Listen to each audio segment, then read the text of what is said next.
So we're going to switch gears a little bit, and I want to show you something I'm working on for a friend of mine, Daryl, who is actually rebuilding a Mite right now, a real one, 1/1 scale. He's had them in the past, but anyhow, before the holidays, I spoke to him, and I agreed that I would help. My glasses are all jacked up. That I would help him build some models that he had. And I said, hey, no problem, ship them to me, I'll get working on them. Well, there's the M422 and the M422, I think it's A1 versions, right, of the Mite. It's a Czech Republic product, 100% resin, and very difficult to build as opposed to a standard plastic kit, because there's different prep requirements. Paint, there's some pre-washing that you got to do. It's all CA glue, right, putting this thing together. So it was my first all resin kit. So I'm going to take you to the bench and show you what I've gotten done so far on the other version of this. There's a long wheelbase and a short wheelbase. And we're going to make these things look like the vehicles that he owned, because there are some differences in the windshield frames as well. So let's go to the bench. Well, if you can see this, that means the camera's rolling. And let me set this clicker down, because I have you projecting down from a new rig that I have, which is also supposed to help light the area up. Hopefully I'm not casting too many shadows, but anyhow, I just want to go over the Plus model 1/35 scale command car, okay? This is the command car version. It has the radio system in it. Looks like an M422 type mount for the M60. And these kits, here is, let me just show you what I've gotten done so far here. This is the M422A1 Mite, and lots of tons of photo etch stuff here. The canvas top is a clear plastic material. You have to scratch build the top bows, the entire suspension underneath. A lot of the framework here for the body supports, the bumpers, that's all photo etch parts. And it's a lot of intricate detailed work, so it's not for the faint of heart. However, it is a fun, challenging kit, and they did a great job. I'm hoping you can see the details in this thing, but everything from the drive line to the steering linkage, to the tie rod ends, I mean, you name it, they didn't miss a beat. So same thing with the spring hangers. Okay, the spring hangers also are photo etched.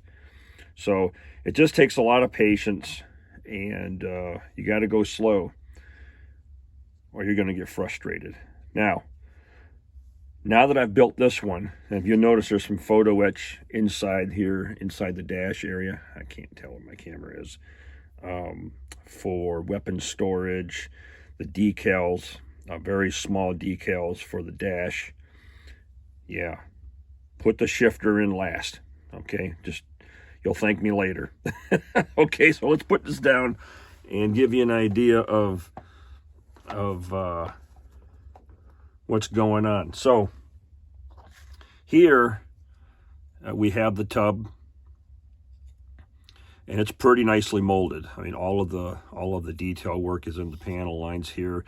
You get a lot of flashing and stuff from when they molded it, so you will have to cut out a lot of things here, do a little light sanding. These are covered. That'll require some trimming, but for the most part, you have some really nice molded details. Now this kit, I've already taken all the parts, all right, and I've got them separated into, this was actually for wet dog food, these plastic containers. And I took them to the sink, grabbed just a really nice soft brush. I put a little dish detergent and warm water in here, and I very carefully cleaned all the parts because there's a lot of release agent on here. If you don't do that, especially if you're using the acrylic paints, the paint will just separate like it's water on Rain-X. So you really got to wash these parts, be very gentle with it, give it a nice rinse, put the pieces on a paper towel, let them air dry, and you know, you'll have something that's a little bit easier to paint. So it will get primed. This particular version that we're going to build, the command car, the vehicle that Daryl owned had the smaller square windshield. The kit does come with both versions, and that's what we're going to use. Now you got to take your time when you're working on this thing. Here's the photo etch that we're dealing with. There is a ton of photo etch here, and like I said earlier, most of it, all these things here where you see the little gusset cutouts and different things, these are all part of the support arms for the frame to body. This particular version has the radio antenna mount and things like that, but this right here, you're looking at the bumper, some of the grill work, you know, framework for the front end, and they get so intricate that I don't know if this one has it. Let me look real quick. Don't see it. Yeah, right here. These little teeny tiny deal, those are your headlight guards, okay? You've got ammunition belts. So you got to really take your time. If you're not confident with photo etch, this may not be the kit to practice on. All right, it does come with some small decals, and you can see all the dash decals and components are there. But on both of these vehicles, we'll have to do custom numbering on the hood to match what he has. Now, the details in the instructions are somewhat difficult to follow if you don't have experience working on the real vehicles. I took some studying. I was working on bending all these parts here because this is all photo etch. Everything you're doing here right now is photo etch in step one.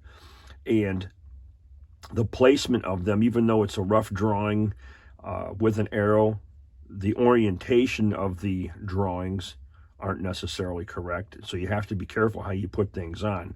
I recommend that you do a little bit of study work on that, so you know what you're getting yourself into and that you're getting the right orientation. This little piece right here, I screwed up on the other one, and these are the little rubber bumpers that the spring suspension would bounce against if, you know, they overextended the suspension. Okay, just to give you an idea how tiny those parts are, they're so small you can miss them if you're not careful. So but don't worry, you can always make a spare out of scrap plastic and glue it on there. But take your time, and if you're going to do this, use a super thin CA glue. And I've got this Hobbytown Instacure stuff, and the way this works, I've had the best success that I've had with this is using a pair of tweezers with the part and holding the part in place, putting some of that glue in my little handy dandy wax candle deal with a pin or something like that, and then just touch and let capillary action take its effect, and it'll almost instantly bond. You start messing with putting material on the part and on the frame and put it on there, it's just too big and sloppy and it won't work right. So you have to be careful. But we're going to document this build as we go, but I wanted to show you what was coming and what we're going to work on next, okay? And we'll get this done for Daryl. All right, well, that's it. And yeah, you got to just, you have to take your time. And also some of the instructions, they seem a little bit backwards to me. There are certain things that you're going to want to complete first before you complete the next steps. So, you know, the company did their best at doing subcategories, I would like to call it, subcomponents, but But if you're using an airbrush and you're painting, there are certain assemblies you're going to want to build first so you can get some paint in there and then do some of the final assembly. So just take your time with these instructions. And like I said, it's challenging, but it is kind of rewarding when you get it done. Because I mean, you look at these wiper blades and the wiper guards, the grill work on here, it's all metal, all photo etch. It has to be bent and put together. And the end product is just, it's so cool. But the mistake, and really the only mistake I made on this one was in the tub where you put the shifter in right here. And that's one of the parts that they want you to do early on. But as you're fumbling around and you're working with it, you accidentally flick it off and then it's gone forever. The carpet monster eats it and you'll never find it again. It's that small. So I would recommend messing with these shifters last, because you've got the side one here and then you got one that goes there. Do those last, so you're not having to mess around with it. But anyways, that's it. M422 command car. Stay tuned, and we will document this as we go. All right, I'm going to push my handy dandy camera button, and that's it. Have a good day.